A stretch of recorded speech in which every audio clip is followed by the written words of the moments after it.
Hey, you must hear this. Bangladesh has discovered new gas resources at their local place once again. Really?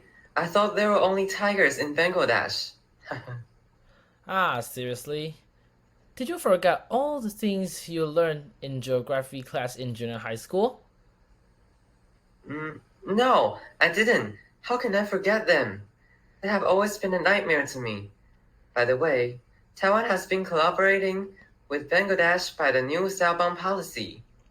Yeah, in recent years, Taiwan has reached a remarkable international position with our own profession. It's really impressive.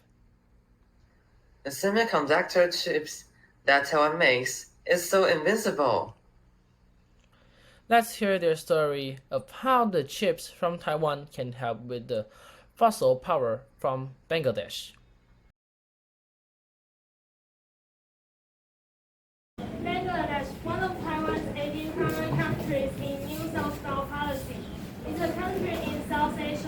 One day, the locals in Bangladesh found fossil oil there.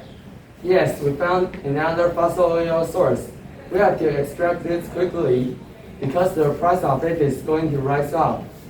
But I have no idea how we can do that. Taiwan is famous for its chips. Maybe we can enhance our efficiency with the help of technology. Hey Emerson, look at this. The manager asked someone if they wanted to go to Bangladesh to help the Bangladesh oil field owner. Sounds great. Let's tell the manager that we would love to take up the job. Oh, the manager just replied. Not only did the company approve our application, but also they will sponsor us to airline tickets. Which means... We can go to Bangladesh! Yeah! Wow, Bangladesh is such a beautiful country. It seems like there are so many unique species in this area. No! This huge crocodile! It's staring at us! Let's find a shelter for safety reasons. Hey, who are you? Why did you guys come into my factory without my agreement? We are designers from Taiwan. Next week, we got a text that we were going to help the fossil oil factory owner to design chips here. Then we came to Bangladesh to find the owner. But we ran into a crocodile on the way. So we left it quickly without a space. The owner you said is me. On behalf of my country, welcome to Bangladesh. As you see, we only have these old models of machines which work very slowly. But I need to find some new ways to improve oil extraction. I'm glad that you are here to help. Haha, a friend in need is a friend indeed. We were happy to help. We can design devices with chips from Taiwan to extract fossil oil. We will try our best to assist you. Time to evaluate the progress of the oil extraction. Last time I checked, the progress was extremely slow. Hey, what are you doing? We are discussing the process of... What? Are you going to store fossil oil source with the chips from your country? Stop doing that. On the other hand, you will probably destroy the local crocodile's home. Crocodiles are holy animals in Bangladesh. No one should hurt them. I don't care. Drop your work right now. Don't do anything that the government hasn't approved. Otherwise, you'll be in trouble. We've almost finished our design. I don't want to be caught. What do we do now? I think we can communicate with the government.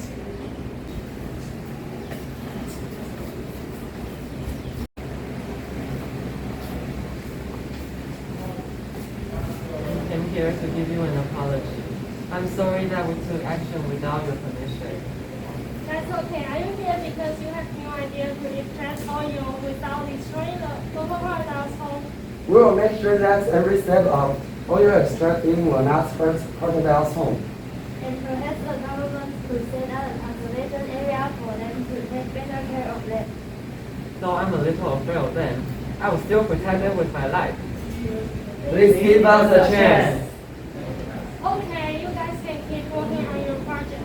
But if you hurt the crocodile, this project has to stop immediately. And also, you have to bear all the responsibility.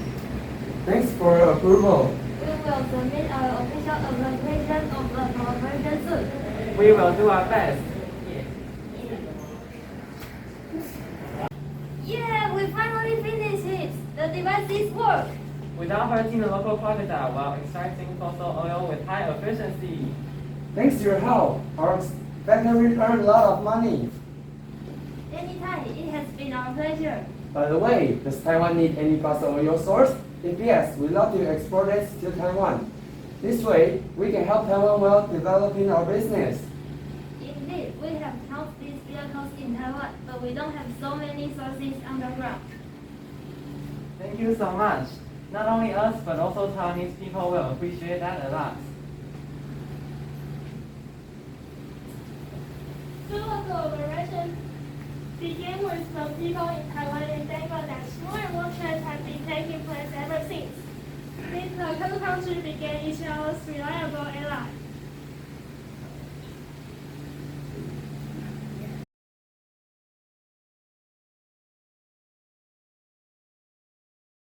Hey, do you know that Indonesia consists of 17,000 islands? I already knew that my geography isn't worse than yours, right?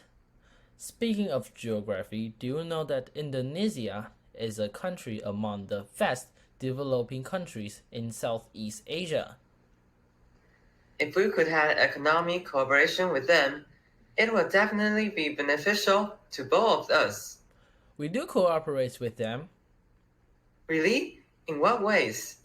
The new southbound policy. I do remember there's a certain person who flags that their geography was great. Or we could just see what they would say.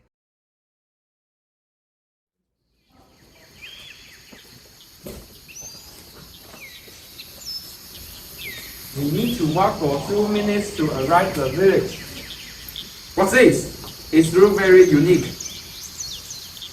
We use that as a medicine to help our residents. Really? Sounds interesting. Maybe we can pick some of them and research their ingredients. Could we? Sure. This pandemic is too horrible. I can't believe it has already taken about 6 million people's lives. Thanks to this herb, our residents could still be protected from the virus. And that's the reason why we want to explore the tropical forest. According to the research, there are a lot of viruses that were discovered in the forest. However, the remedies are also in the forest. We will take these herbs to Taiwan to study. Maybe we can find a medicine for the virus. Thanks for your help.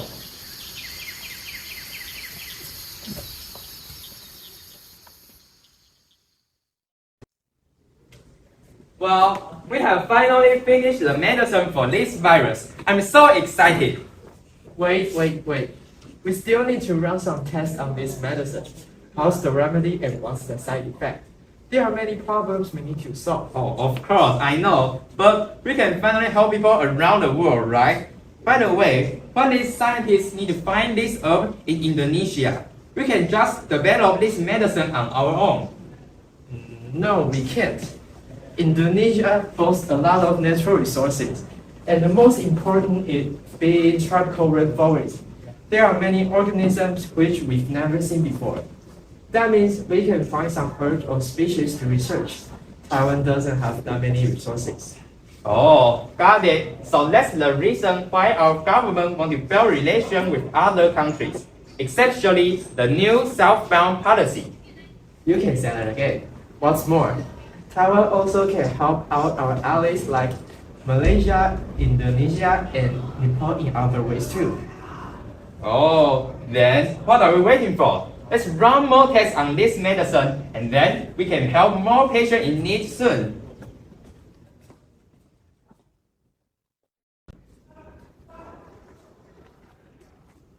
Hey, Dr. Ama, nice to meet you. Welcome to Taiwan. Nice to meet you too. I'm from Indonesia. I'm here to help you with your research of the virus. May I ask you a question? Among all the countries, why do you want to come to Taiwan to help us? 10 years ago, there was a pandemic around the world. My friends and family died with the virus. But due to Taiwan's help, we can have the cure to stop the spread eventually. If we hadn't gotten this medicine in time, all of us would have died and lost everything.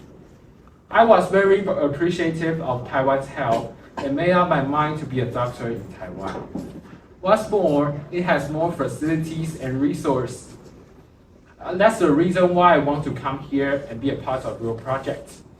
I want to thank you too. You provide your natural resource to us. If you didn't, the medicine wouldn't have been developed to help anyone. Our collaboration has truly benefited people from both sides. Although we are still in the dark, although we can see the end of this epidemic, We can also help each other like Taiwan and Indonesia like been before. We will arrive at a bright future together. help each other, make us better.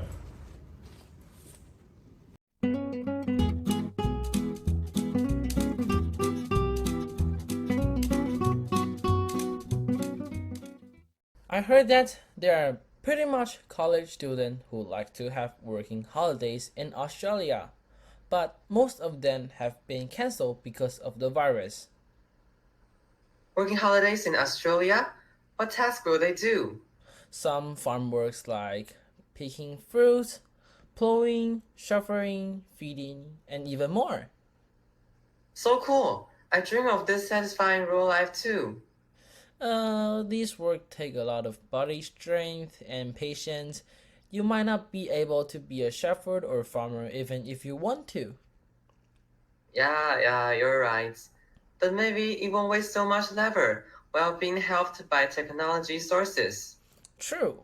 Then let's see how this group used drones to shepherd.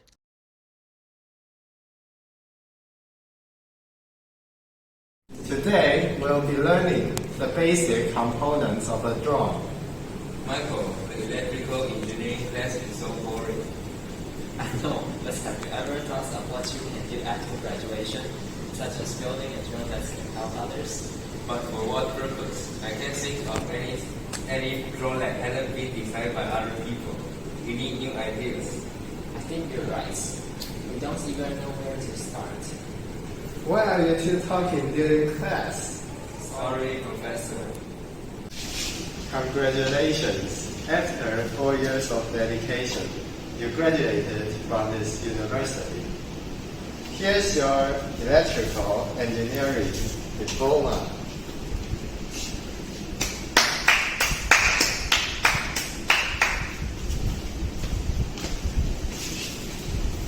Yeah. What should we do after we graduate? Maybe we should go abroad for a working holiday to explore our interests and find inspiration. Sure thing. Where should we go? I always heard that Australia is a good option. Why should we choose Australia? Are there any advantages? I've done some research on the internet and found that the salary there is much more than it is in Taiwan, and the scenery there is beautiful. Cool, let's make plans. When should we depart? Let's go this summer. Has your life been in Australia? Good, but I have difficulty controlling the sheep on the farm. They always run around. My boss complains about that every once in a while. So are my boss and shepherds nearby. We can manage the sheep even with herding dogs. How can we solve the problem? Do you remember that we took the electrical engineering class back in the university? Maybe that could help. Good idea. What about a drone? We've learned that in the university. What a great solution. But where should we even start? I remember we both failed the test. Fortunately, we could still manage to graduate. After months of discussion, they finally came up with the design for the drone. After we go back to Taiwan, we can ask our friends to actually build the drone. Good idea. Where should we install the antenna? Here, but wait, isn't it going to collide with the propeller? I think that we should install it there instead. It works. Finally, we finish it. I can't wait to let others know about our projects. Let's send it to our previous manager in Australia. Let's do it. Do you guys know how to send a package? How's it going? Remember that we had problems controlling the sheep on the farm? Yes, I do remember. I saw the drone that you sent me 3 days ago. I've tested it and found it effective. That's great. I'll send you some farm produce in return to express my gratitude. Really? That's nice of you to do so. We definitely miss the sheep milk since we left. The produce from Australia is some of the best in the world. Other farmers in our community would also like to collaborate with you. That's perfect. Let's start a company to take the orders and plan on proper procedures. Cool, let's do it.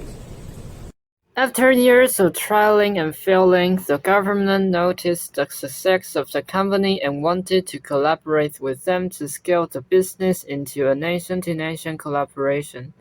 Taiwan offers technical support in exchange for farm produce from Australia.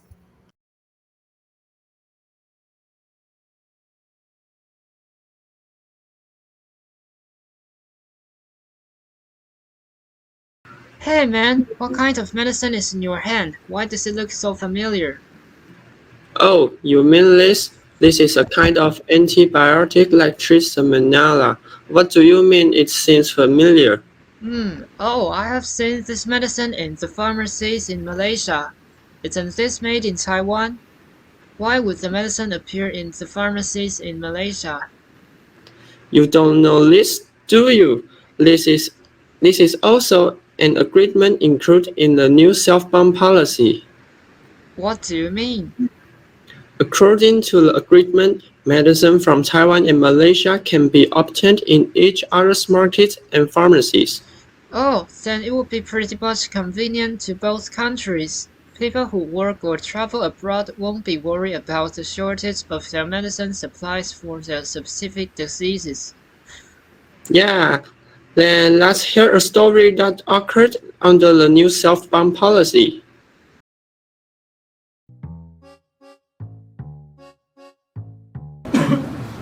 Hey Dad, I'm going to get your medicine. I might pass by the supermarket on the way. Do you need anything? No, just get the medicine and come back. The ticket back to Malaysia aren't cheap. We don't have the money to buy anything necessary. The medicine has already cost 1/3 of my salary, hasn't it? Yeah, that's true. Okay, I'll just get your medicine and come back before 10. Alright, safe trip. Whoa, Dad, are you alright? Yeah, I'm alright. I'll just go and get some water. Whoa. Dad? Oh, I've got to call 119.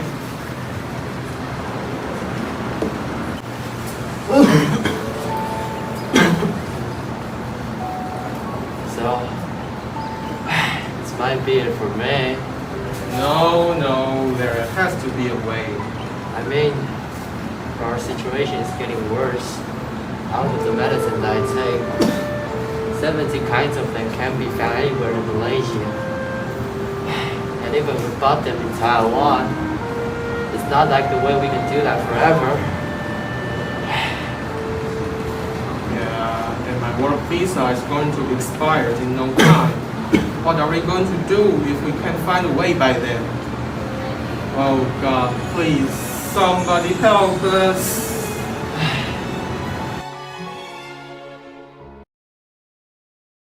So, like what I said, this new treaty could benefit both Taiwan and Malaysia. Having all those redundant inspections simplified, medicine from Taiwan could go into the market in Malaysia much faster than it could have been before. This could save countless lives.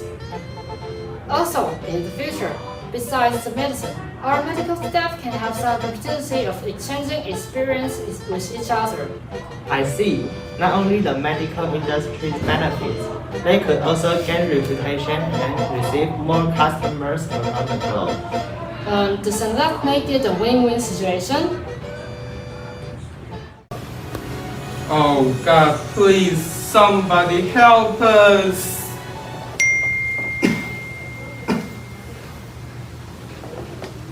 Oh no, not another useless news update.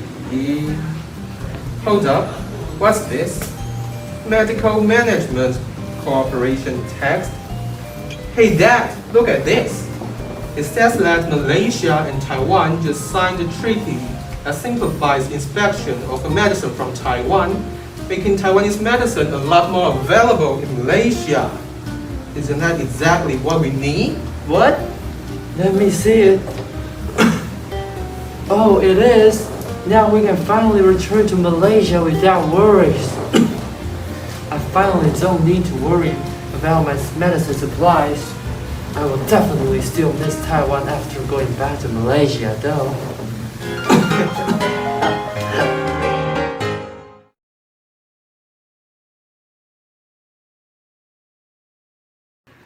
Hey, have you ever seen the movie Moana? Is that a movie about the story of Moana returning the Sea of Tahiti by sailing across the whole sea? Absolutely yes. Don't you think the residents on the island look terrific? Not only the tattoos on their body, their settlement pattern, also their dancing and singing performance are really similar to an ethnic group that we have learned. Let me think. Ah, I remembered. The ethnic group you said to be Maori. Yeah, their Haka dance is so unforgettable. It strikes me when they open their mouths and stick their tongues out. The culture of Maori is so different from the indigenous people in Taiwan. How can they possibly be related?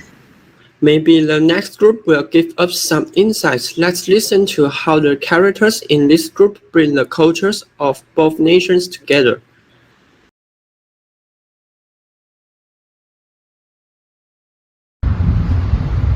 Oh, I worked overtime from yesterday to today. And I still don't know what I'm earning for. Still don't know what I want. Who am I and what I'm doing here? How's it going on in my hometown? Maybe I should go back there for a look.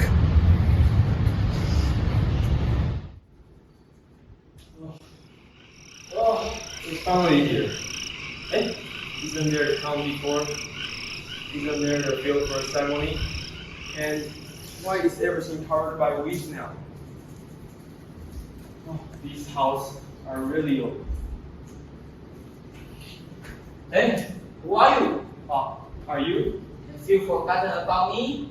I'm Mona, who lived to next door before. Oh, I haven't seen you for so many years. And I don't recognize you anymore. And what happened to our tribe? Why you are the only one here? Oh, after you left the tribe, many people gradually left to work in the cities. Very few people were willing to stay. How could this happen? If it keeps going on like this, our tribe will disappear. Maybe I should think of a way to save our tribe. Maybe we can go to other countries to observe how they preserve their original culture. Oh, I realized that New Zealand had cultural exchange before. Maybe it is a good place for us to visit. Yes, Maori culture is valued and preserved in New Zealand. Even their country's name changed to Aotearoa in Maori language and formulating the Maori language laws. Maybe we can go to there and learn more things from there. Oh, can I go with you? I may not be so much help, but I also want the tribe to prosper again. Okay, let's go.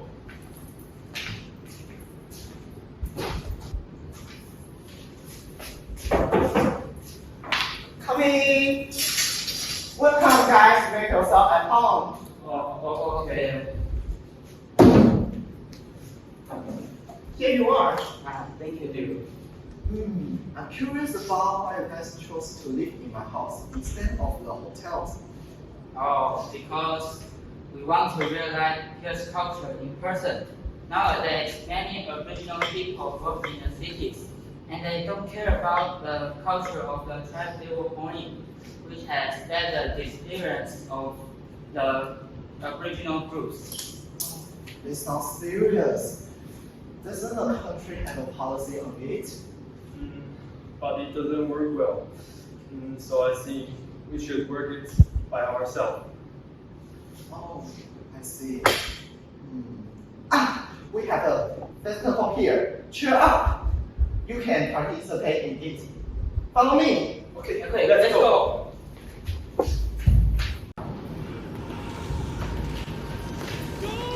Welcome to our festival. We're celebrating our New Year's Day now, and we will have a ceremony to welcome the stars. If the Matariki star coaster crosses, it symbolizes that we will have a good harvest next year. There is also a battle dance performance. I can teach you how to dance. Oh, it sounds really good.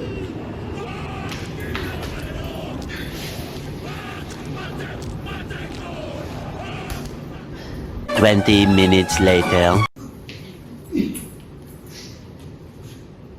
Hey guys. Hi. I haven't felt a sense of belonging like this before.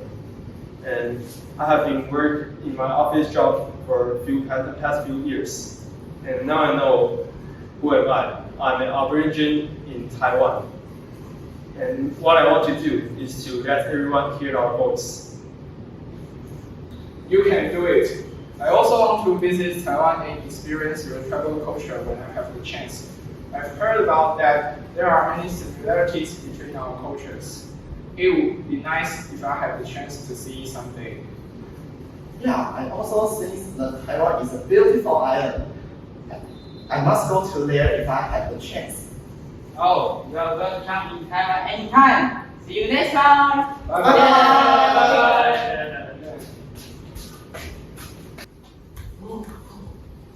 It's finally here. Look, it's so lively.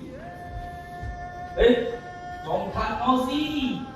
After watching your festival ceremony, he came back and took some measures. Now you can see our tribe is more lively by reviving some of our traditional ceremonies. Wow! And see, many young people came back to join the festival too. Why do your clothes look so different? Because we have included our original cultures to the modern clothings. It is so popular that we even changed it to the international brands. Wow, fantastic! And what do you think about starting the international exchange activity between our both countries? Oh, let's persuade our government our proposal. Okay, go! Yeah. 5、6、7、8，谁我有我去。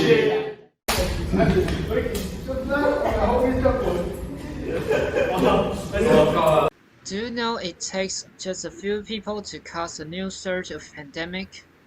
It's always been this way. Why? Have you heard of the people who traveled from Malaysia who tested negative, causing the new epidemic in Taiwan again? How can it be possible? Is that the so-called false negative? It could be, but since the incident has already happened, all we can do is to face the problem and try our best to solve it. We're going to cooperate with Malaysia? Yeah, by the way, have you also heard of the policy between Taiwan and Malaysia? Do you mean the new soft bomb policy? Yes, then let's listen to the story of the cooperation between Taiwan and Malaysia.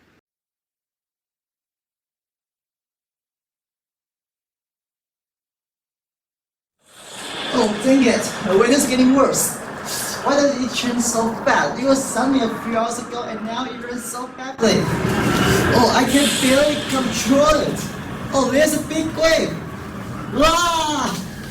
Help! Help! Help me! Help!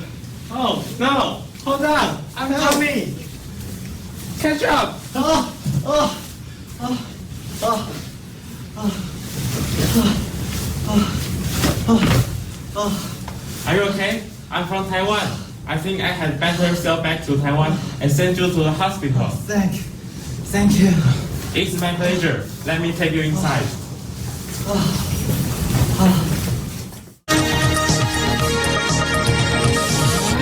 Here's breaking news. A week ago, a Taiwanese fisherman discovered a Malaysian fisherman near a shipwreck. A few hours later, the Malaysian fisherman took a rapid test and then stayed in a hotel to rest for a while. Unfortunately, while he was resting, the Taiwan medical team saw something that shocked them. He was infected by a new disease, Omega. But Taiwan medical team had no cure for Omega yet. As a result, Omega quickly spread all over Taiwan in only 4 days. Although Taiwan is now covered by the new disease, don't panic, because Taiwanese and Malaysian researchers are working on developing new antidotes to Omega. So here are latest news. We'll be back soon after this break. Oh, I have been so tired recently. Tell me about it. I'm also exhausted from searching for antidote to Omegas. Although the researchers from our country have been working on this for a month, we still can't find anything. Wait, look what I found. Isn't that the data of Crocodile from our country? Yes, and the data I found out shows that the unique substance this plant has can limit the growth of the virus and prevent people from getting it. Oh, that's incredible. I will tell the other researchers and start making the antidotes as soon as possible. I think the cooperation we did this time is a huge success. What do you think? Yeah, I agree. But I feel that there's something missing. I think we can do much more than this. Do you have anything in your mind? Oh, I got an idea. Why don't we make this medical project become worldwide? By doing that, we can not help more people from suffering from serious diseases, but also end this Omega crisis if it goes well. How about transporting medical equipment by ships? Sounds good. But why ships? Well, because ships cost a lot less than planes, and it also can carry much more devices too. Then how will we make it work? Well, your country is good at medication and our country is good at producing smiles, which means we can take care of the material of the ships and you will respond for medical equipment. By combining our strengths, we can organize and launch a unique ship that will save numerous lives on the sea. Oh, Dr. C. Dr. C. The name of this ship I just got in my mind. Do you like it? Are you kidding me? I love it. We're going to make this world a better place.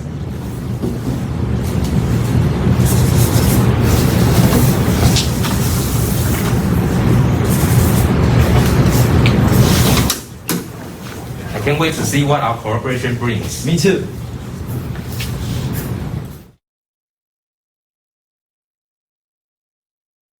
The collaboration between Taiwan and Malaysia has helped keep the new virus at bay both in Malaysia and in the world.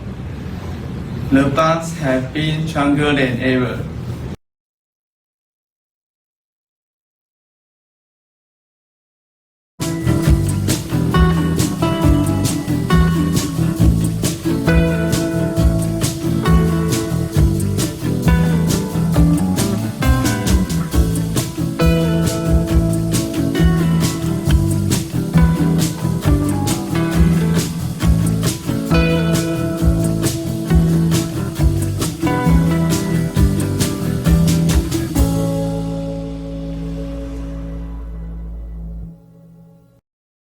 Hey, did you know that India has the second most popularity in the world? It's going to exceed China. Wow, really? That's amazing. But most infrastructures in India looks like they need to be upgraded. Maybe the new cell phone policy Taiwan advocates can help. We have to cooperate with those countries near us and go forward together. Wonderful. Let's take a look at this group with their excellent performance.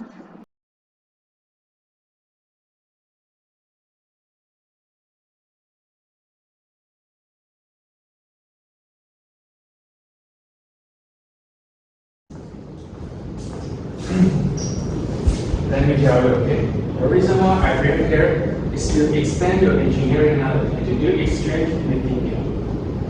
Yes, Mr. Yan, I suppose I'll be meeting up with a professional there. Yeah, there'll be a local engineer meeting up with you. Okay. Greetings, sir. I'm Asani. I'll be the guide for your arrival today. Hope you have enjoyed your stay so far. Oh, yes, you have. Hey, Masani, this is Gordon. Hey, what's it? This is Masani. Masani is one of the best engineers in India. He will be your teacher in the rest of the month. Hey, Masani, this is Gordon. You will be your apprentice in the rest of the month. Please take care of him. Nice to meet you, Gordon. This is going to be an unforgettable experience for you. Follow me. I'll bring you to our office. Okay, see you then, sir. See you in a month. 3 weeks later. Become one of the strongest industrial countries to the point Bangalore even has its name Indian Silicon Valley. Since India achieved independence, Bangalore has set developing aerospace industry as a priority. In the recent decades, many advanced technology companies were successfully built in Bangalore, resulting in Bangalore becoming a major technology information city of India. This is basically how the name India's company comes into being. Wow, really? That's interesting. No wonder India has dramatically grown for the past years. Maybe I should convince our Taiwanese company to develop safe technology to advance our economy. Yeah, I wonder, how did India cultivate such a productive and talented manpower foundation? The benefits of the Asia-Pacific market combined with the lower cost of setting up factories are the main driver for foreign investment in Bangalore. This, coupled with the region has long developed a training and education system for technology and engineering, has resulted of steady stream of technology development. Wait, there is no time for explaining. Yet he's got hit by a car. Oh no! It's all out there. 2 hours later.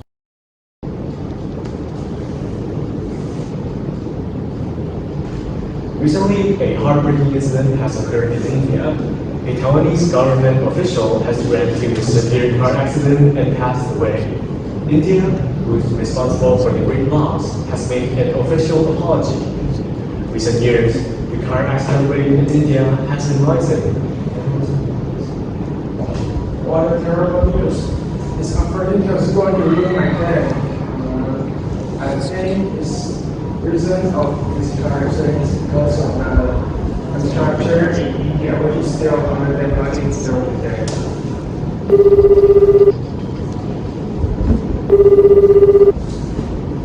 Hello, Mr. President.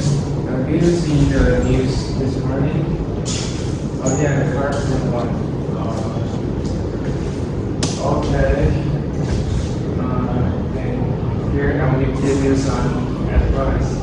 I think with the this exchange with India, we provide our role-playing knowledge and they provide our some manpower. Yeah. I'm happy that we have similar. Yeah. We just do it, shall we?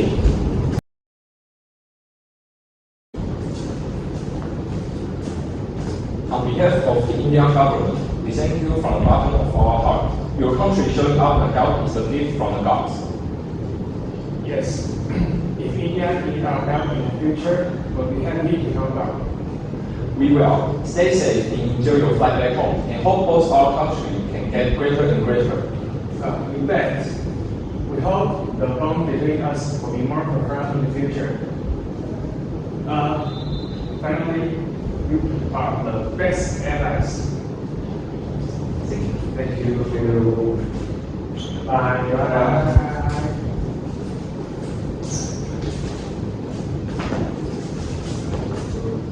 Thank you for watching.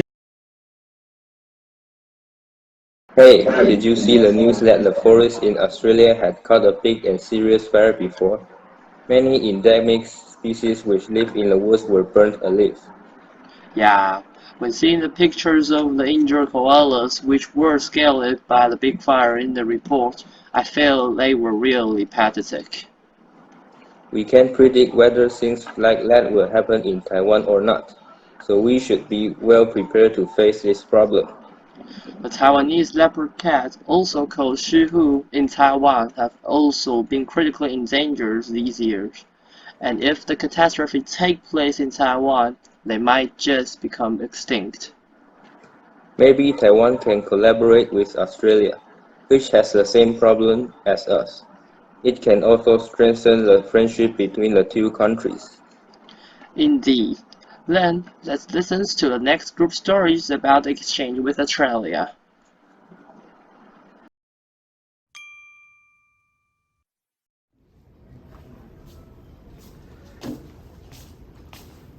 This is my first time in Australia, and I will do some research about wild creatures.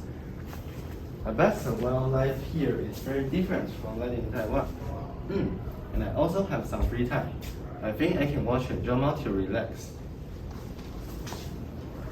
Wow! Sydney Opera House!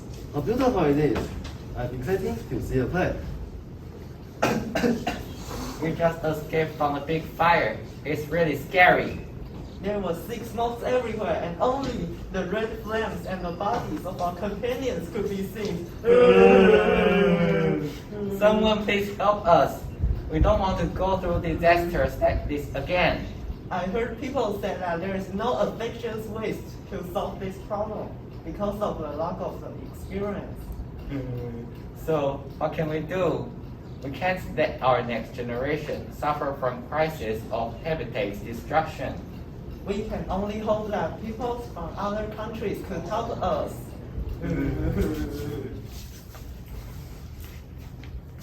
It's horrible, but now Islam had to be shocked. Koalas need our help. Oh, I figured it out. I need to hurry up and talk to my friend Peter, who works in technological center.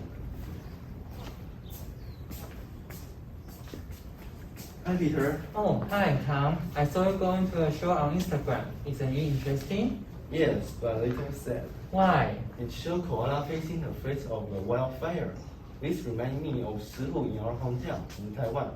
Shihu is also facing the crisis of survival. Yeah, it's true.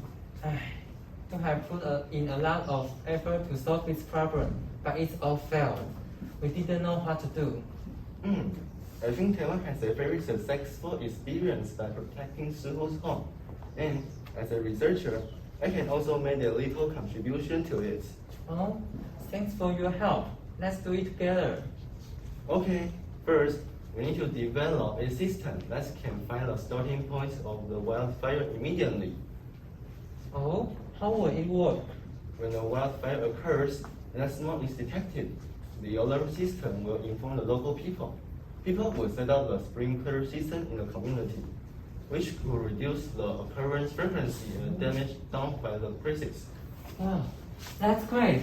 By doing so, we will also reduce the koalas' casualties. Thanks God.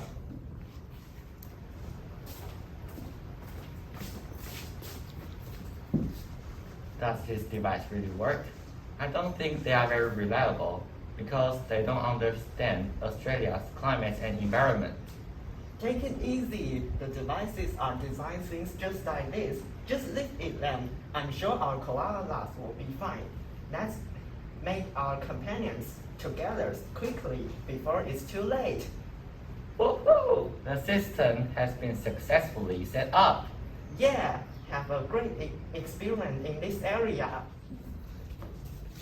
Oh, my friend, thanks for your help. Now our koalas population has increased. As a token of our appreciation for your help, Australia will sell Taiwan dairy products at low prices. You're so kind. It's our pleasure. We also promoted the launch of an economic cooperation agreement with Australia, which makes the trade exchange between Taiwan and Australia easier. You're really friendly to Taiwan. No words can express our gratitude to you. Haha, that's the simplest we can do. We will surely have a good cooperation for each other in the future. Of course.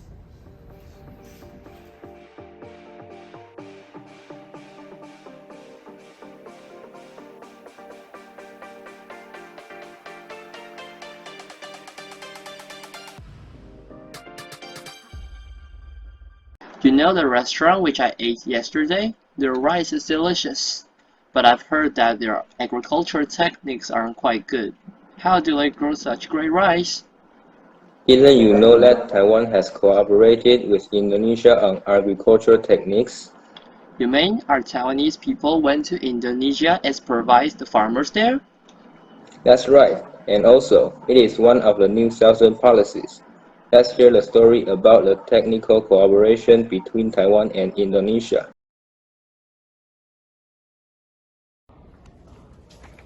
In West Java, there's a farmer working on the field. His name is Enkasa. He works hard to earn money. One summer, he works as hard as usual. Suddenly, a big dark cloud is driven toward to him. Oh no, it's going to rain. Hope it won't destroy my field.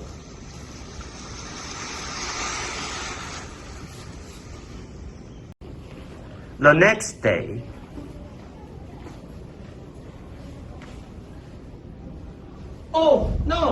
My crops are all soaked in the water. They'll die soon. What should I do? Inkasa was very worried about this problem, so he wanted to ask the chief of the village for help. He hoped that he could get through this crisis as soon as possible. Hello, are you the chief of our village? Yes, I am. What's wrong? Do you need help? My crops are all soaked in the water due to the heavy rain. What should I do? That sounds bad. Go find Dr. Lin. He may help you. Dr. Lin, who is he? Oh, he's an expert of agriculture. He can help you a lot. Where is he? He's having an international exchange with our agriculture team in IAARD now. He will stay there for 3 months.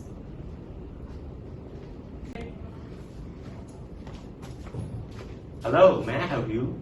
Yes, I need to talk to Dr. Lin. There's something urgent in my village. I believe that Dr. Lin can help us a lot with his experts. Okay, you need to wait for him for 1 to 2 hours. He's having an important meeting. 2 hours later. Dr. Lin, you just come in time. I'm Inkasa. Please help me. What happened to you, Inkasa? 3 days ago, a storm struck my field, and a heavy rain destroyed my field. Now, my crops were all gone. Could you help me? Oh, I see. But I need to go to your field to see the actual situation. Let's go to your field. At Inkasa's field. This crop cannot be brought back to life, but I can help you to prevent things like this happening again. Really? What should I do? We need to improve the drainage system. The reason of stagnant water is the drainage system is quite poor. I'll teach you the technique of improving the drainage system. After finishing teaching Inkasa. Thanks for your teaching. I'll try it. You're welcome. I go back to IARD to take some equipment for you.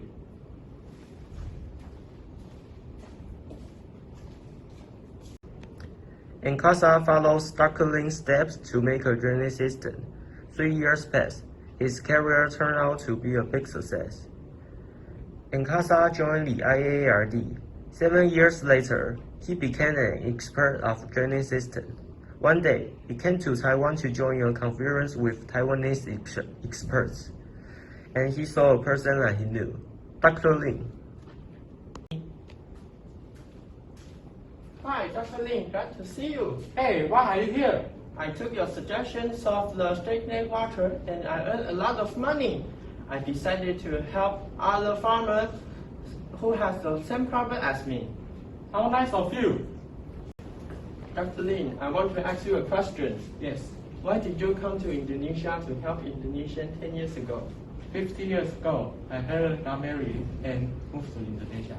We farmed for a living, but a big storm came and destroyed our field. Then an expert helped us to reconstruct our field. From that time, I decided to dedicate myself to the development of horticulture. When I was 20, I came to Taiwan, where my parents from, to learn some professional techniques. I stayed at Taiwan until the New Summer Paparazzi appeared. I joined the team of New Summer Paparazzi and came to Indonesia to exchange. That is where I met you. Hey, look at this. There's a man running over here.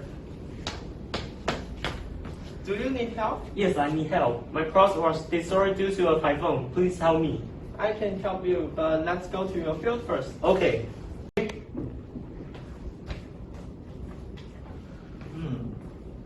improve this problem, I will build a drainage system for you. Really? Thank you. At Taoyuan International Airport. After building a drainage system for the rural farmer, it's time for me to go back to Indonesia. Thanks for your teaching, Dr. Lin. My life has become colorful, and I'm go back to Indonesia. See you. Take care. After he go back to Indonesia, he keeps Dr. Lin's belief and keeps helping the rural farmer from everywhere.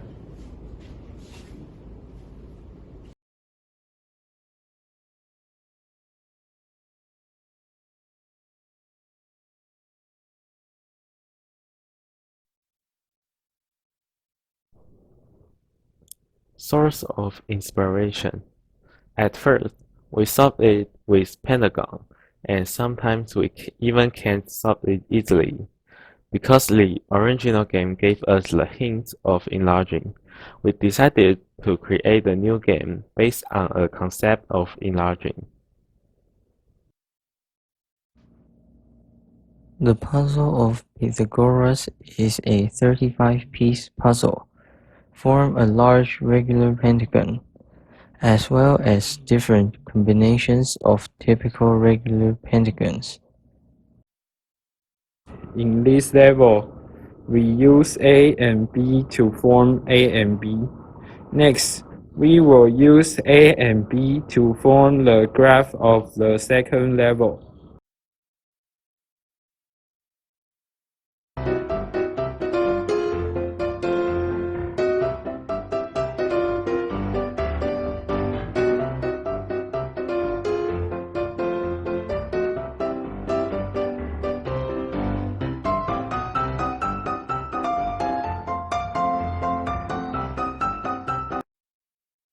Lucas number is a sequence that is similar to Fibonacci integer sequence 2, 1, 3, 4, 7, 11, 18, 29, 47, 76. The first two Lucas numbers are 2, 1, and as opposed to the first two Fibonacci numbers 0, 1, and the ratio between two consecutive Lucas numbers converges to the golden ratio.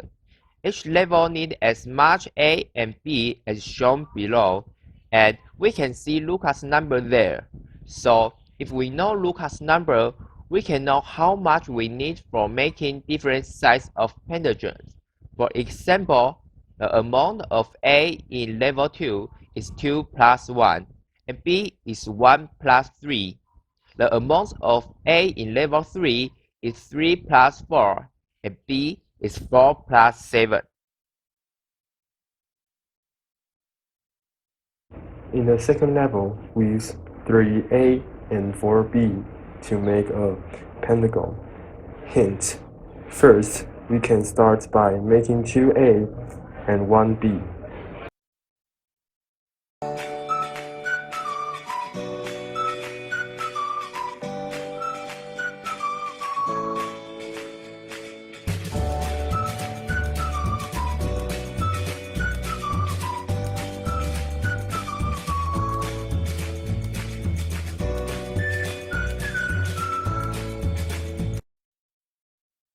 In level 3, you need to use 7A and 11B to make the biggest pentagon.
In the original game, we can create different graphics like the one in bottom left side of the picture on right. What's more, We can also use A and B to create these graphics too.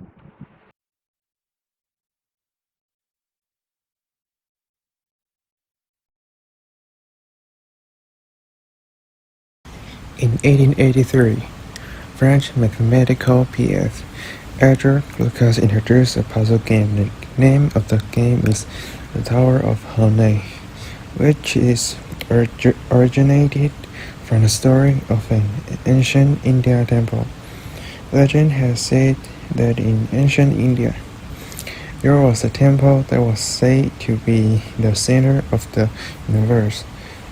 Inside the temple is plank with 3 long wooden peg nails to it.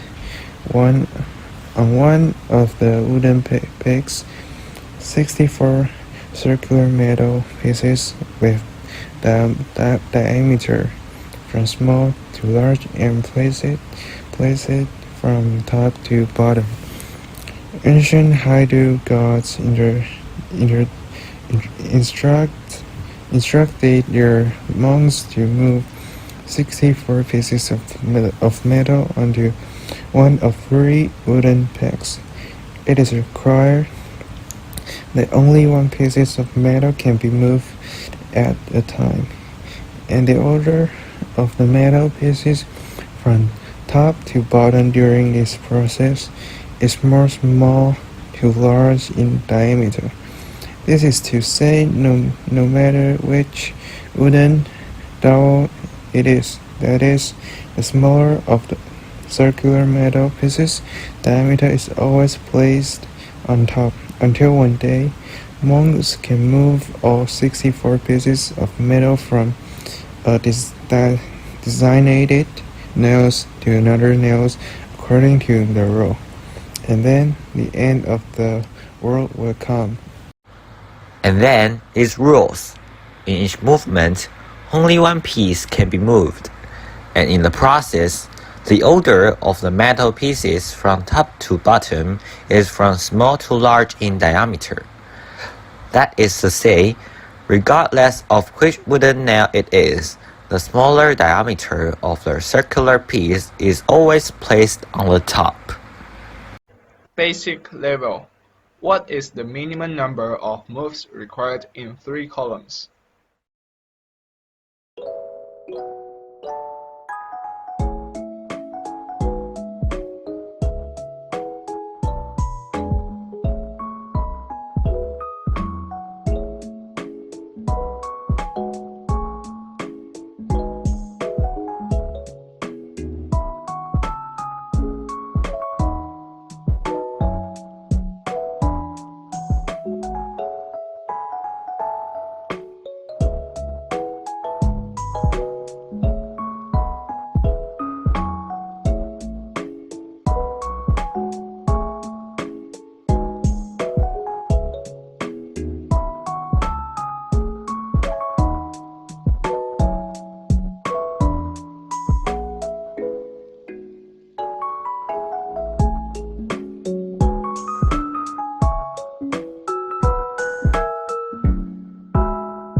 Solution.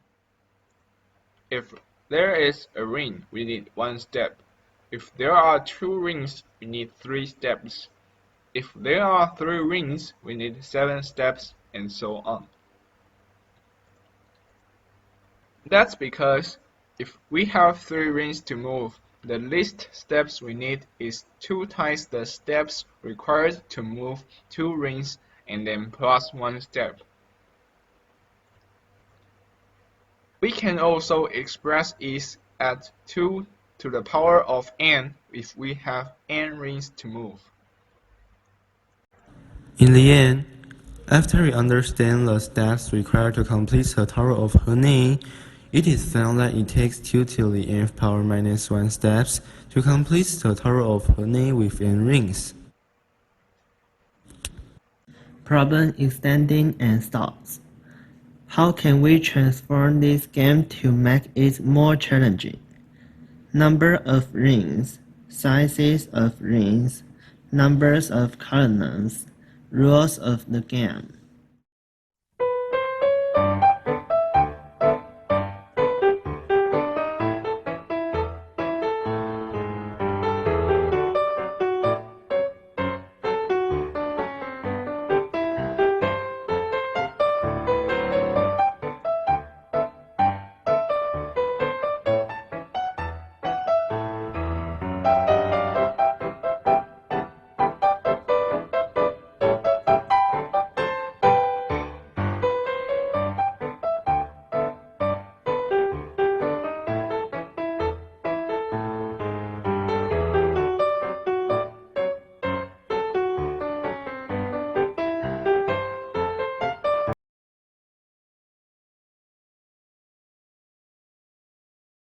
Hello, my name is Ian.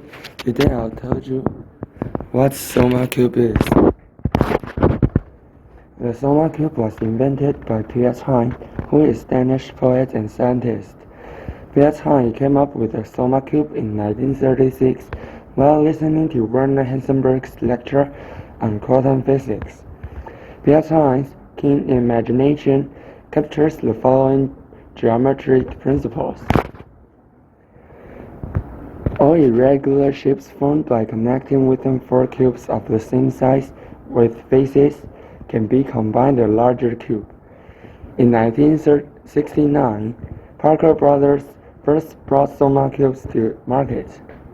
Before that, Martin Gardner had written about it in Scientific American's Math Games column and made it popular all over the world. Soma Cube's basic structure is unit cube, like this. For a cube of 2 units, there's only one shape and it's too regular. For the cube of 3 and 4 units, the shape of I and Chinese word Tian are too irregular too. The cubes which are too regular are not adopted because they don't match with Pierre Hsieh's concept.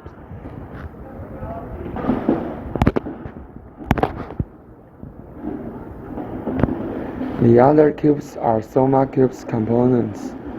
The sum of the volume is 27 cubic units. They can combine to a 3 times 3 times 3 cube, like this on the picture, yes. And there is color and number, and we number each component from 1 to 7. And if the figure is made up from 2 sets of Soma cubes, the second set of Soma cubes is numbered with V, L, T, Z, A, B, P, and this number is internationally accepted. And this is a picture of this introduction. And the color of the Soma cube is based on Conway's suggestion. In addition, we painted the 7-piece Soma cube assembly in black and white, which is convenient for us to do some mathematical proofs. The notation for Soma cube solution. Internationally, the orthograph projection of this figure is usually used as the base of the figure. From the top to the bottom, fill in the numbers of the Soma cube components in the relative positions one by one, and write 0 or dot in the positions with holes. And this is the picture, the answer of the Soma cube. Thank you.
Hello everyone, my name is Jason. Today, I'm going to show you my experiment, and the topic is about the effect of glucose on yeast gas production. First, this is my abstract. We all know that we will use yeast to make a bread. During making bread, yeast will expel carbon dioxide to rise the bread. If we add some sugar in the flour, we can speed up the process of produce the gas, and the products of this reaction have been used for thousands of years. So my question is, how much does glucose affect yeast gas production? Before the experiment, we think glucose can actually help yeast carbon dioxide gas production increase. So, if we put more glucose to react with the yeast, we can get more gas production at the same time. Then, this is the variables of this experiment. The independent variable is the glucose. The dependent variable is the carbon dioxide emission. And the control dioxides are time, humidity, temperature, place, time of reaction, type of yeast, and the weight of yeast. In this experiment, the material lists are balloon, ruler, cell phone, yeast, glucose, test tube, water and thermometer, and beaker. And now, I'm going to talk about the experiments. As the picture, in these experiments, we have glucose solution and distilled water. We put balloons above the test tube to measure the width of it, and take a photo to record the data in the book. Obviously, we can see glucose solution is more efficient than distilled water to produce the carbon dioxide in this picture. We also can notice that the amount of carbon dioxide doesn't have too many changes. The reason why it doesn't have too many changes is because of the error. The gas production is too small to raise the balloon, so it changes not very clearly. So, after this experiment, we know that the glucose can actually affect the carbon dioxide. This is my presentation. Thanks for listening.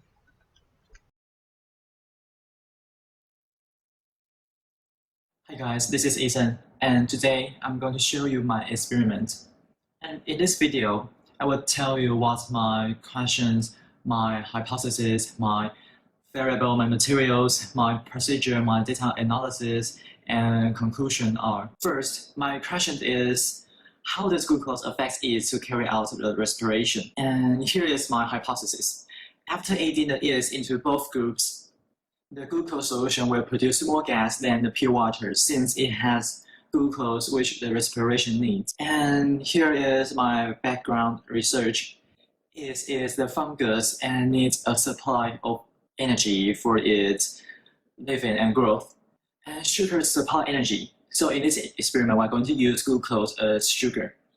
And yeast can use oxygen to release energy from sugar. And after that, it will produce some carbon dioxide, which is the gas. And now let's move on to my variables. And my independent variable is the glucose solutions and the pure water. Then my dependent variable is the amount of gas that is produced during the respiration. And my controlled variable are first the same temperature of the both glucose solution and the pure water. And second, the same time that the respiration take. And the third one is the equal volume of the solution. And the last one is the same concentration of each solution of each 10 test tubes. And let's move on to my materials. And you can see on the table there's my materials, and I will explain how I use them later. So let's move on to my experimental procedure first. And And first, we compound the water and the glucose in order to make the glucose solution, and we fill five test tubes with glucose solution, and also we fill 5 test tubes with pure water. Then we add yeast into all the 10 test tubes. Then we put on the balloon on the test tubes immediately. And then we start the time. And now there will be 5 test tubes of each solution. And those 5 test tubes take different time to carry out the respiration. And we have 2, 4, 6, 8, and 10 minutes. And after that, we pick up the balloon from the certain test tube, and we collect the gas in the balloon into the measuring cylinder, and we record the volume of the gas. And the way we use to collect gas is collecting gas over the water. And we keep doing these steps, which are step 7 to step 9, and until all the balloons are taken and all the data are recorded.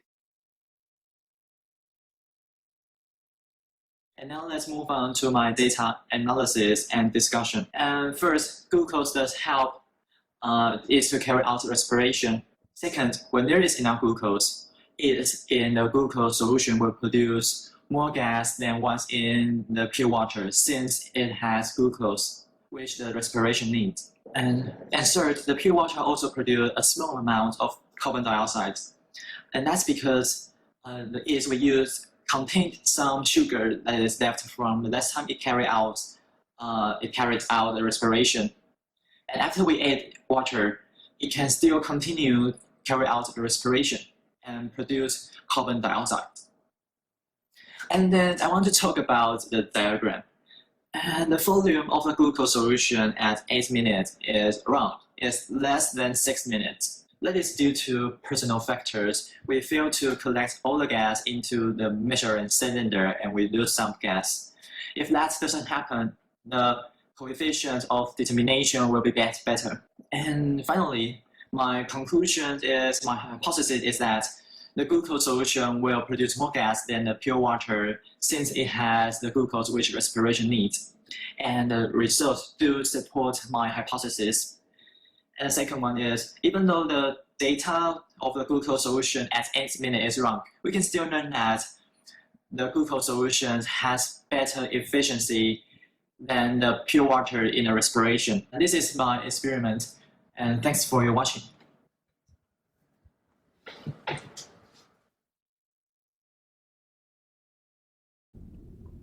Hey guys, my name is Wiles. Today I'm going to show you about the effect of magnetic field on yeast gas production. Let's see the equipment first. We need a plastic box to fill waters and 2 graduated cylinders to measure the water, and 3 magnets, 2 bottles, 2 pipes, and also yeast. The solutions of the experiment. First, we need to put the reactant in the bottles. Second, collecting carbon dioxide. Third, using pipes to transport carbon dioxide to the graduated cylinders which filled with waters. Fourth, put the magnet beside one of the bottles to see if it will affect the yeast from producing carbon dioxide. Besides are the data of the experiment. These pictures tells you about the data when we are making experiments. According to the data, we can see that before 8 minutes, carbon dioxide gas production with magnetic influences is higher than without magnetic influence. But after 8 minutes, the gas production of both bottles is similar. We think that magnet can let the gas produce faster first, but sadly, maybe we use too few magnet in the experiment, so that when the time passes, the effect of the magnet's influence will become smaller and smaller, as you can see on the picture.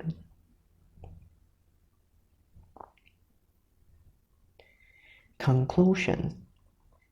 According to the data, it can be shown that the magnet has no very obvious effect on the yeast, but it may be caused by insufficient strength of the magnet. The way we place the magnets is 3 in a row. The magnets farther away from the experimental devices will have least influence. There should be a different result if you enclose the bottles in a triangle. Hello, my name is Wesley, and today I want to show you my experiment about the energy of the yeast. And before I show you my experiment, I want to let you know more knowledge of the yeast. So the yeast are the members of the fungi kingdom, and the most common way to produce them is the budding asexual, where the small buds are formed on their parent cell. After we have some knowledge of the yeast, and my experiment is about, I want to measure how much gas, which is carbon dioxide, they will make in different situations. So next, my question is whether there is any glucose in which situation, and I want to measure their reaction rate. So next, I want to tell you the variables of my experiment. So there are 3 variables: control variables, independent variables, and variable. Control variable, which is we want to control the same quantity of these 2 situations, like the time, temperature, and so on. And next, independent variable is that we want to is the glucose. So one solution we added the distilled water, and the other we added the glucose solution. So the glucose is the independent variable, and next, dependent variable is the result we want to measure, which is the reaction rate, or you can say the quantity of the carbon dioxide. So next, my hypothesis. As I test for adding the glucose, I think the solution in which we added the glucose may make more carbon dioxide than the other one, which is we only added the distilled water. And next, the experimental procedure. So first, we lay out the glucose solution, which is 100 millimeter, and the concentration is 2%. Second, we filled the glucose solution into 5 tubes, and the other 5 tubes we added the distilled water. And third, we measure the yeast for 1 gram on the electronic scale, and pour in these 10 tubes. And 4, we tightening the tubes and shake it. 5, timing. 6, after the timing over, we release the balloon which contains the carbon dioxide. 7, we fill the water into the plastic basin, and then put the measuring cylinders with the flow of the water. And then 8, we put the balloon, aimed the balloon which contains the carbon dioxide into the measuring cylinder and squeeze out the carbon dioxide into the measuring cylinders. Okay, so the last one.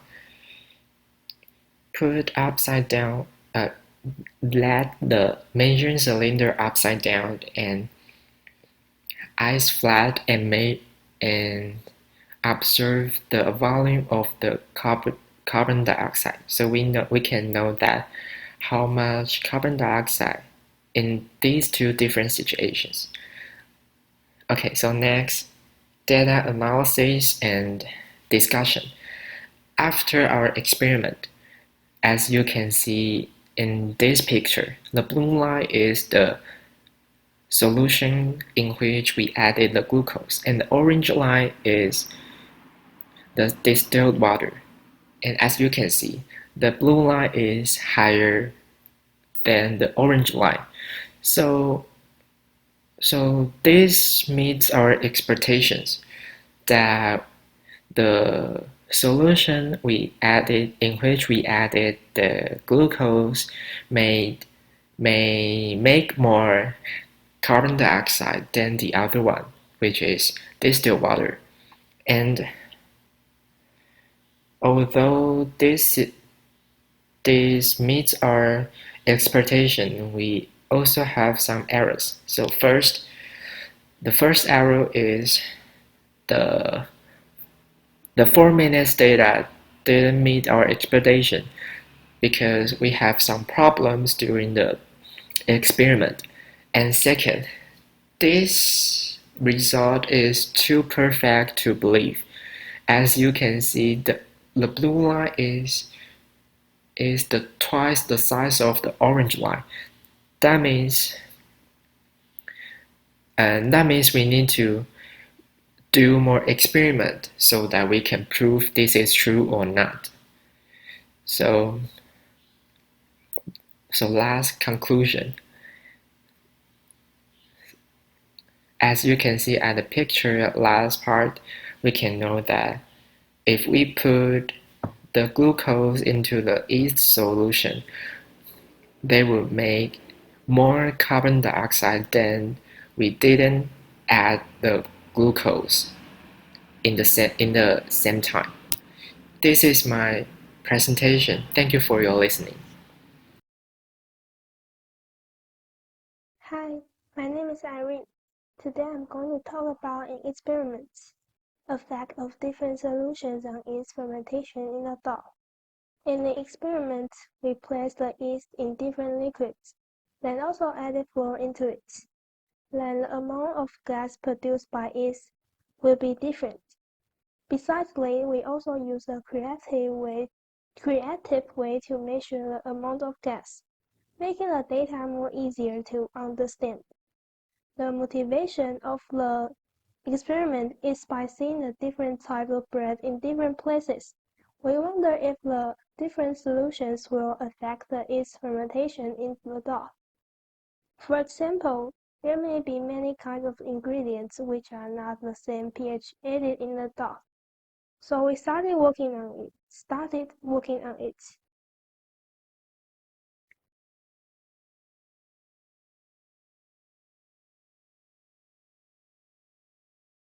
Purpose: to carry out researches on the promoted gas by yeast in different solutions.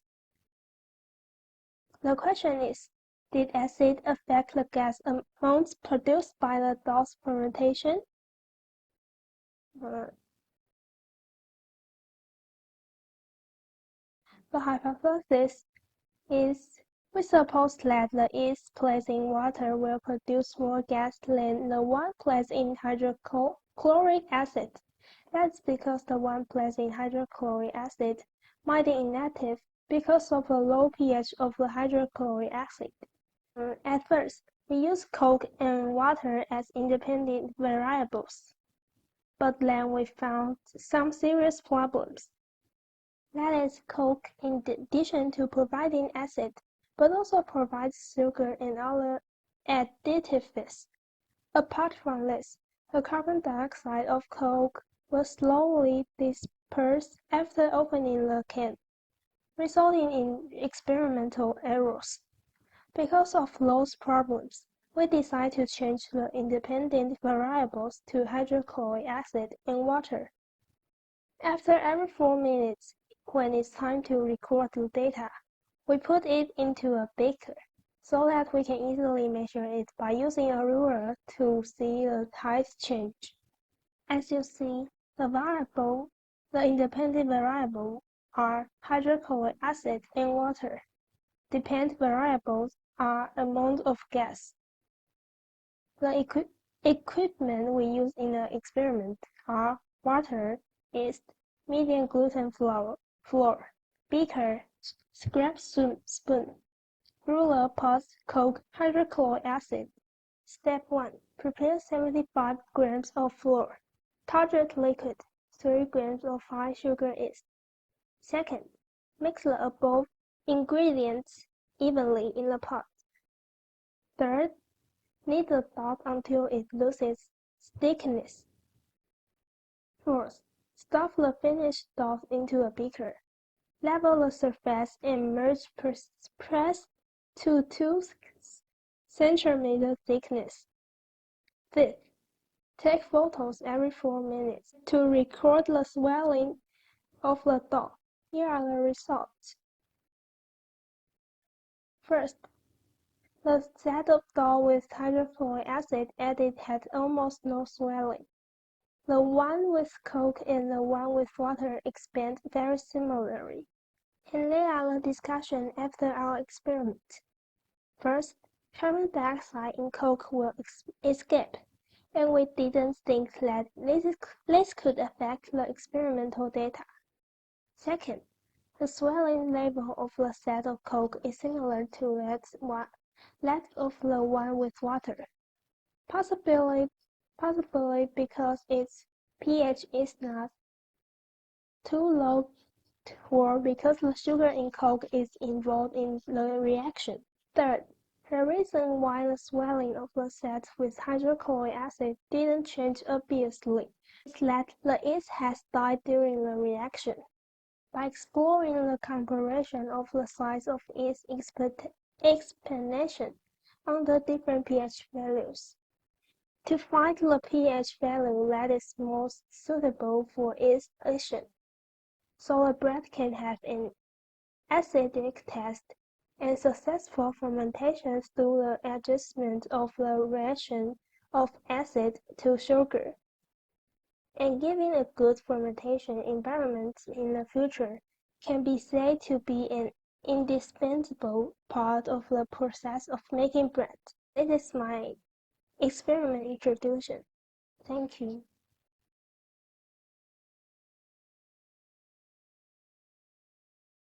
Hello, I'm Chuck. I'm going to show you my experiment about using solar energy to heat water. Maybe you would say this experiment is simple, but I will show you how can I find the most efficient ways to heat water. And about this experiment, I have 2 questions. The first, does adding a magnifier to condensed light effectively increase the heating rate? And the second, does the same 200 grams of water in containers of different materials and sizes affect the heating rate? Let me show you my experiment.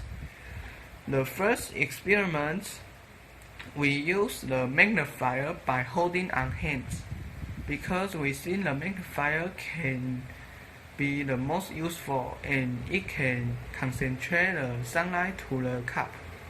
But the data show that it doesn't work very well.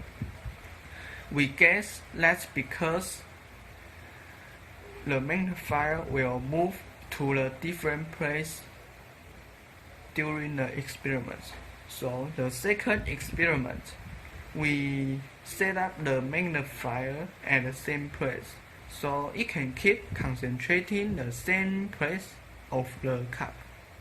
But the data shows that the heating rate just a little better than first experiment. So we think the magnifier doesn't work very well of heating water. We think we need to change the methods. The third experiment,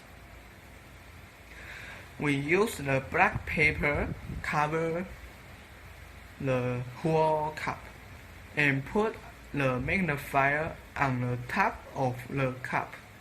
We think the black paper can absorb the sunlight, but the data says it doesn't work very efficiently. So we think the black paper is the worst way to heating water. The last experiment, we use the aluminum foil around the cup to reflect the sunlight to the cup, and the data says that it works very well, better than last 3 experiments. So my conclusion is, if we want to heating water, the aluminum foil is better than magnifier, and the magnifier is better than the black paper.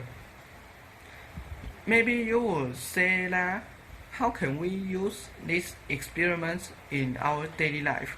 I would say, if we find a way to cook food efficiently with solar energy, it can be used in our daily life, reducing the use of gas or electricity.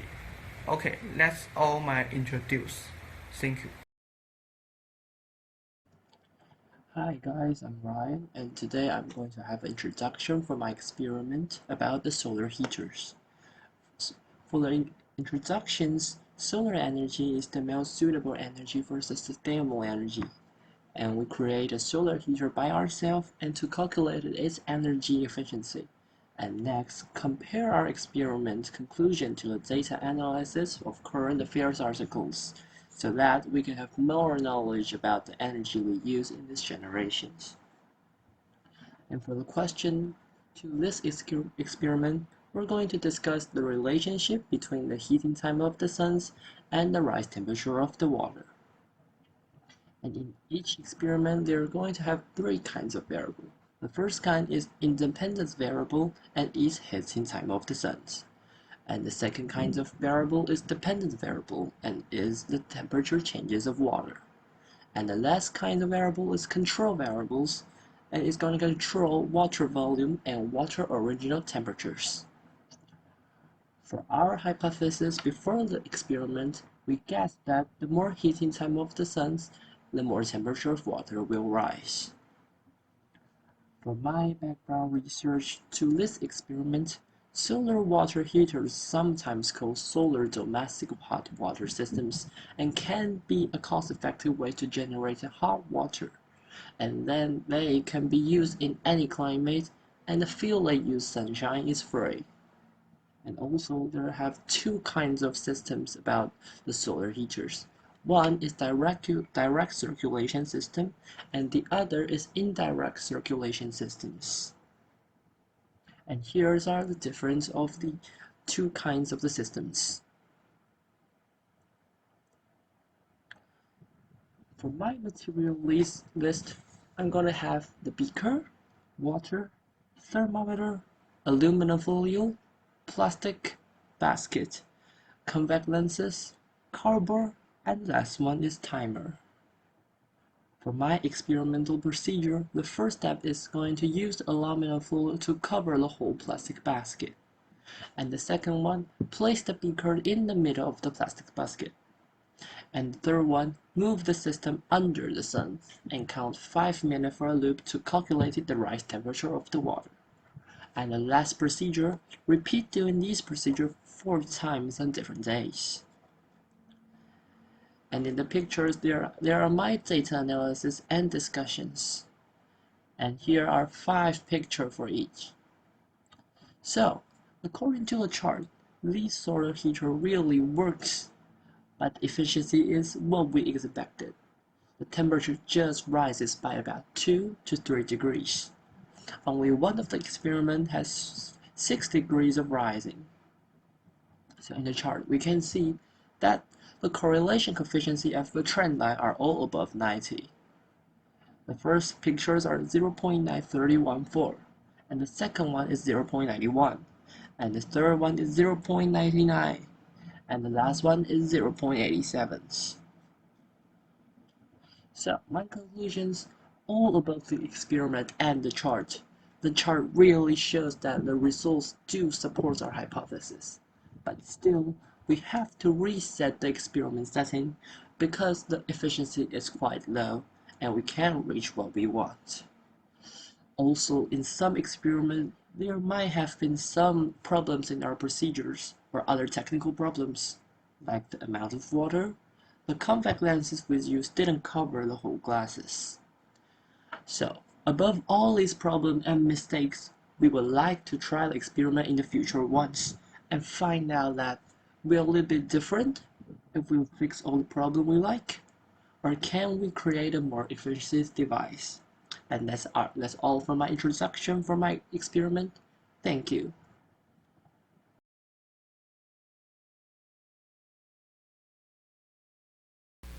Good morning, everyone. Today I'm going to discuss the topic of effects of various variables on the maximum height of spattered liquid beads.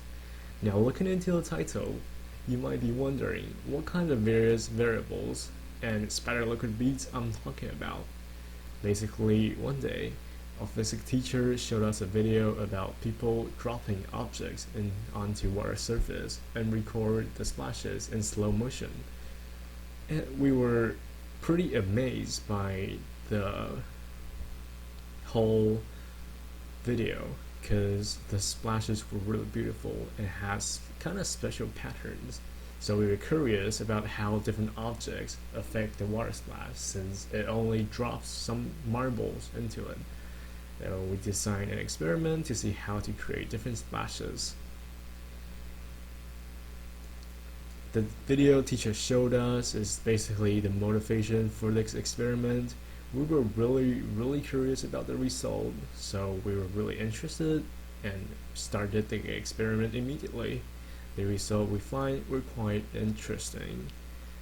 Purpose is the experiment just to measure the different height of the splash from created by the action and to figure out the relation between all the variants we've chosen.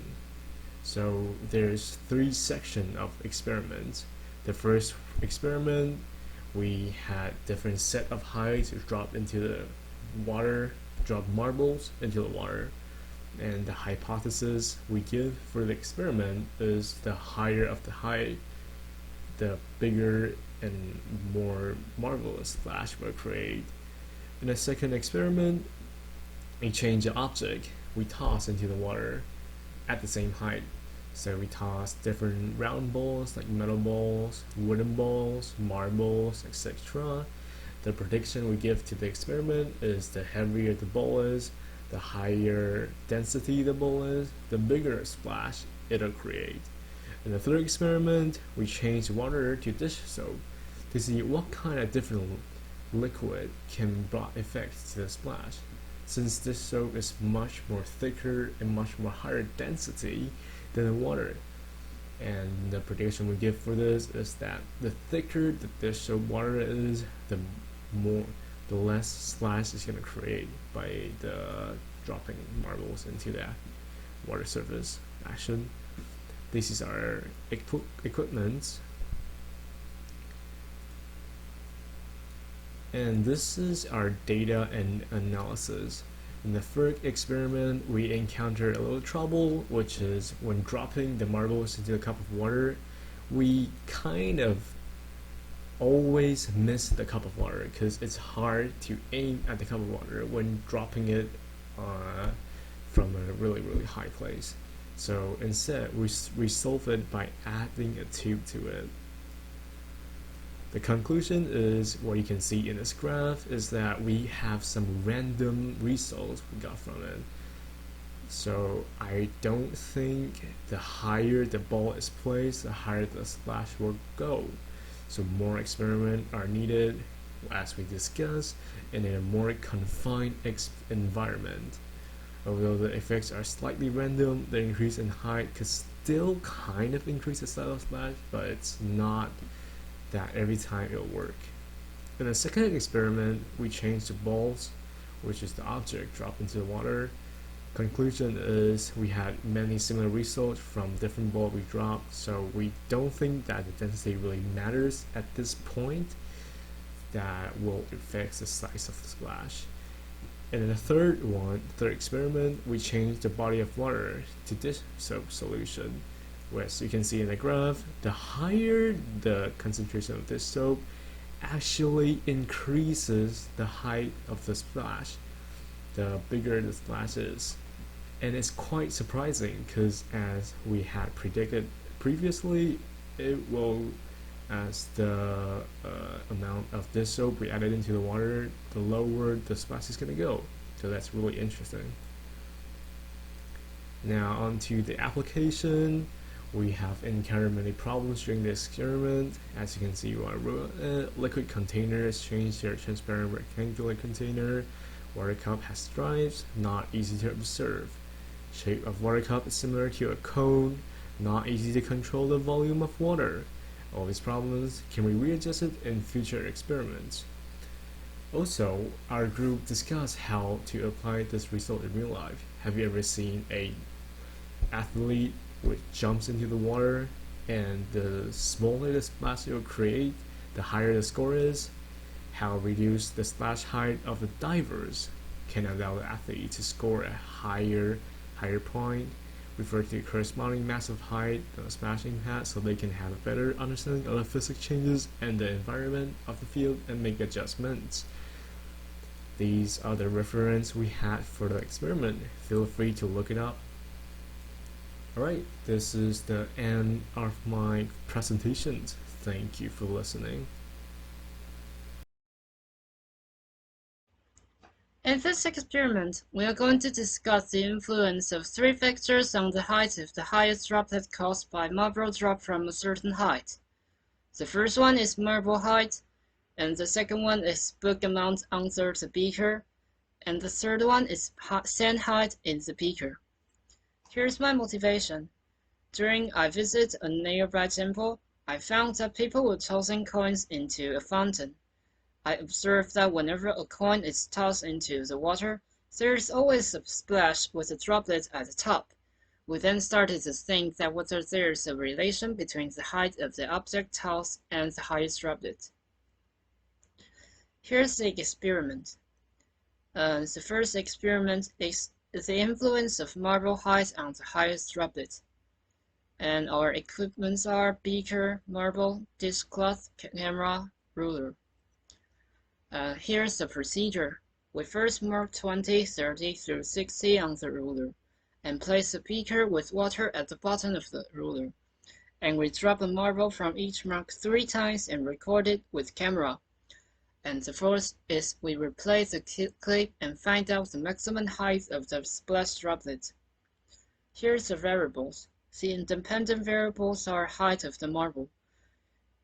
The dependent variables are maximum height of droplets. The control variables are water depth in the beaker, marble, water source, camera, and ruler. Here's the result. According to the graph, we can see that there is a positive relationship between marble drop height and maximum droplet height. The reason might be the higher the marble is, the more potential energy it has, which results in higher kinetic energy and cause the droplet to be higher.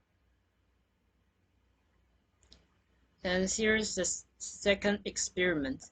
The influence of book amount under the beaker on the height of the highest droplet. The equipment is basically the same as the previous one, except that we added notebooks. And the procedure is first we place 0 or 1 or 2 notebooks under the beaker, and we place a beaker with water at the bottom of the ruler. and we drop a marble from 60 centimeters above the water and record it with camera.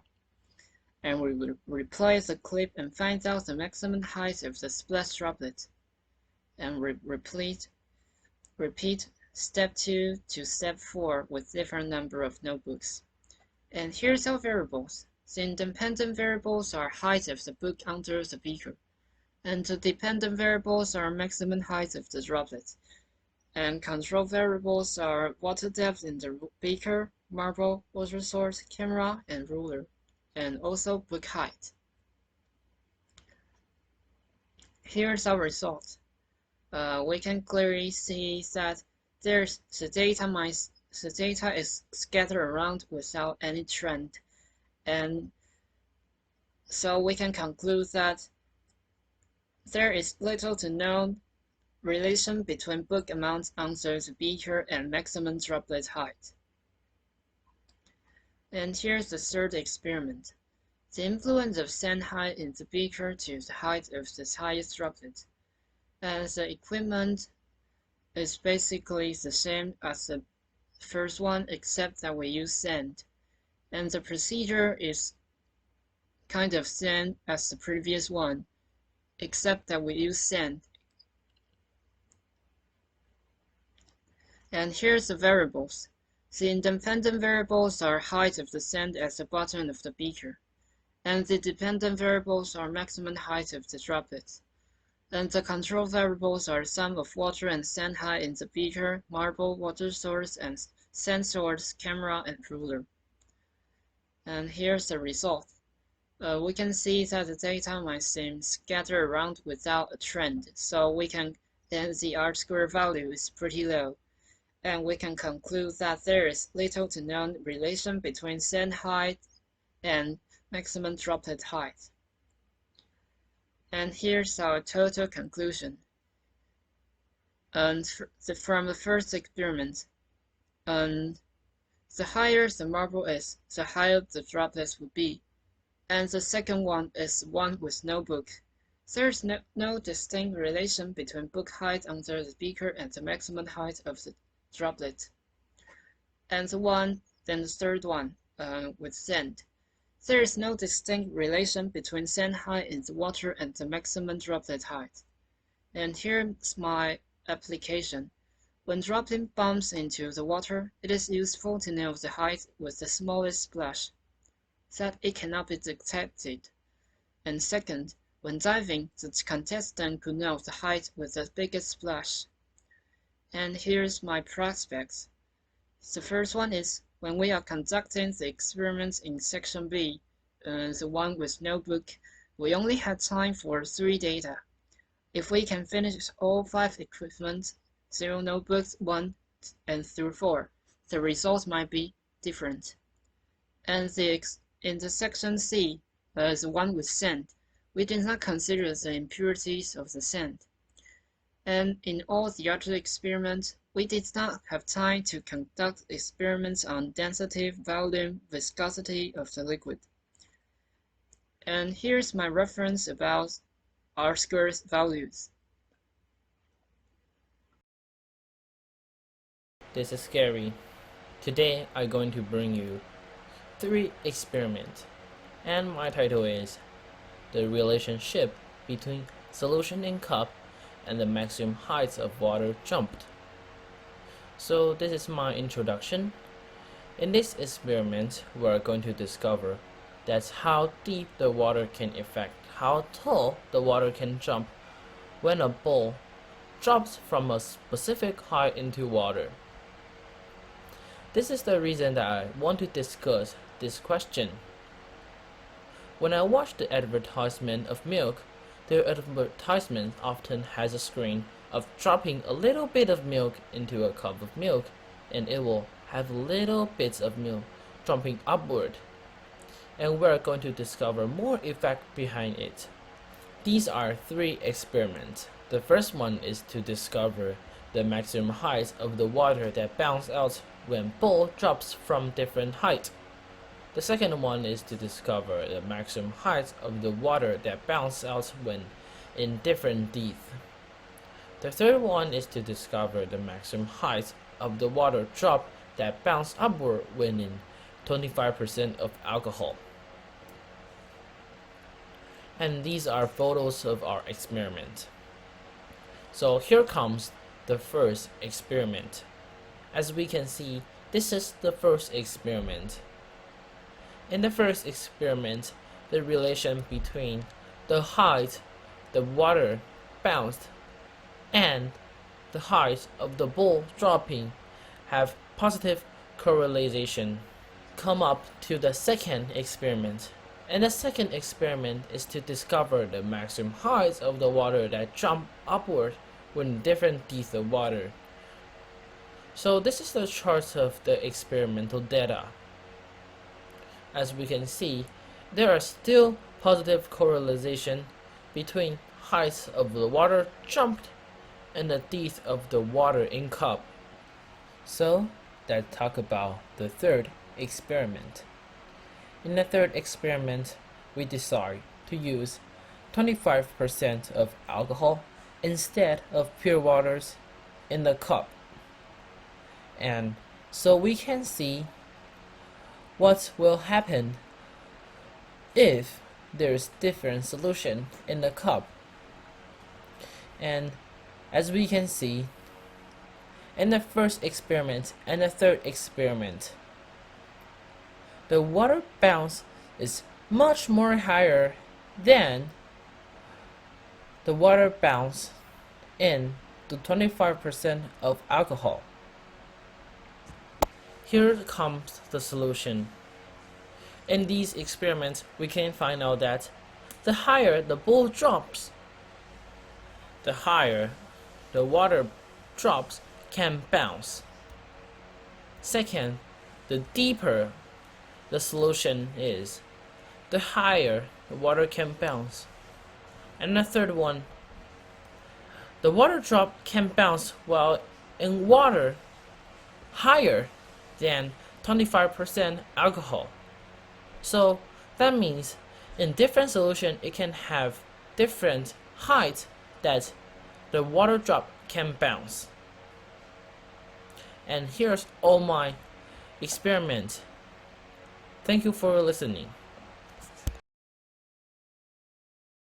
Hello everyone, my name is Li Jiafeng, and today I will show you my experience, and my title is The Influence of the Height of the Bottom Sand and the Splash of Water Drops. And this is my abstract and motivation, and this is my materials and method. And I perform two experiments, and in experiment 1, I use the couple and the iron bowl and the rag and ruler and the bracket and beaker and sand. And in experiment 2, I use the couple and the bowl, rag, ruler, and bracket and the beaker and the notebook. And it is similar with the experiment 1. And the manipulation variable in experiment 1 is the sand and water height, and it is same with the experiment 2.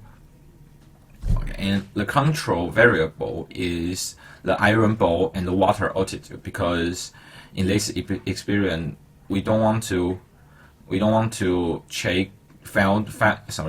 find the influence of the water altitude and the water drop.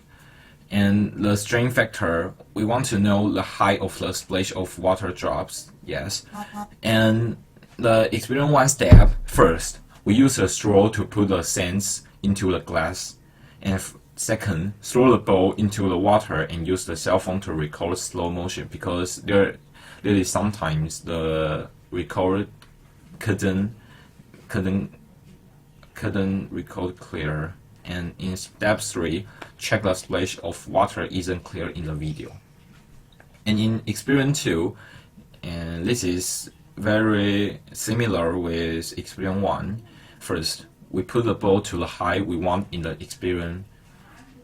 And second, throw the ball into the water and use the cell phone to record slow motion. And step 3, check the splash of water isn't clear in the video. This is my step. And yeah, this is my result. And in experiment 1, we can see in this chart we can see that there isn't an obvious change throughout the line only of the average. The average of the result are close with each other. And there are some big difference in every experiment, which have 2 kilometer. And the difference of height between 3 kilometer sand and 4 kilometer sand are all gaining. Yeah, this is surprised me.